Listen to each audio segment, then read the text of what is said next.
नमस्कार. सरत्या वर्षाला निरोप. आज सरत्या वर्षाचा शेवटचा दिवस. 2024 या वर्षाला निरोप द्यायचा दिवस. काही म्हणतील, हा हा म्हणता वर्ष सरलं, कसे गेले दिवस कळलं नाही, किती भराभर काळ पुढे जात असतो इथपासून. ते काही जण म्हणतील, यात काय मोठं, वर्षामागून वर्ष जातच असतं. आमचं नवीन वर्ष गुढीपाडव्याला सुरू होतं इथपर्यंत. मी तिसऱ्या प्रकारातला आहे. मी हेही नवीन वर्ष साजरं करतो आणि तेही. मेरा बस चले तो मी पारशी नववर्षसुद्धा साजरं करेन. तितकीच एकाने भर या देशात इन 66,000 राहिलेल्या लोकात. एक मात्र खरं, सरत्या वर्षाला थोडं भावूक होऊन, थोडं सिंहावलोकन करत आणि आत्मपरीक्षण करत निरोप द्यावा. भलं बुरं जे घडलं त्याचा आढावा घ्यावा. चांगल्या गोष्टी स्मरणात ठेवाव्या. काहीतरी खटकलं असेल, आपलं चुकलं असेल, दुसऱ्याचं आवडलं नसेल, ते विसरून जाण्याचा प्रयत्न करावा.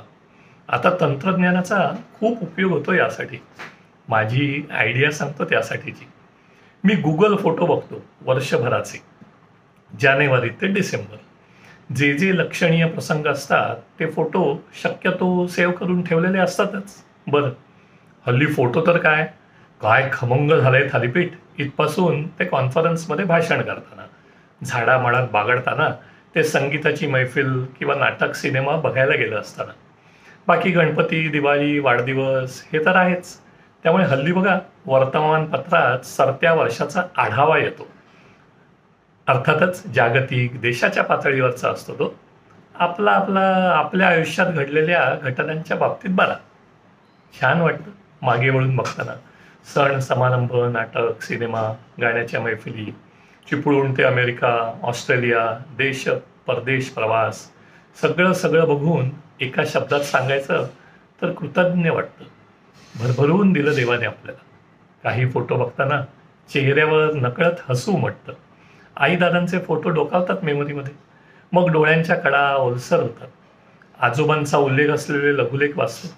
एकाच वेळी हसू आणि आसू दाटून येतं. मग नमोत्रीचे लघुलेख वाचतो, लिहितो. प्रसन्न भविष्यकाळ खुणावू लागतो. मी जो सरत्या वर्षाचा शेवटचा दिवस 2024. आजचा बोनस.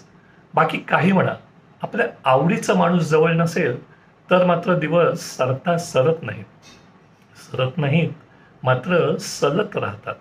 पण कवीचा आत्मविश्वास असा आहे की दूर गेलेल्या सखीलाच तो म्हणतोय की माझ्या विना तुझे दिवस कसे सरतील.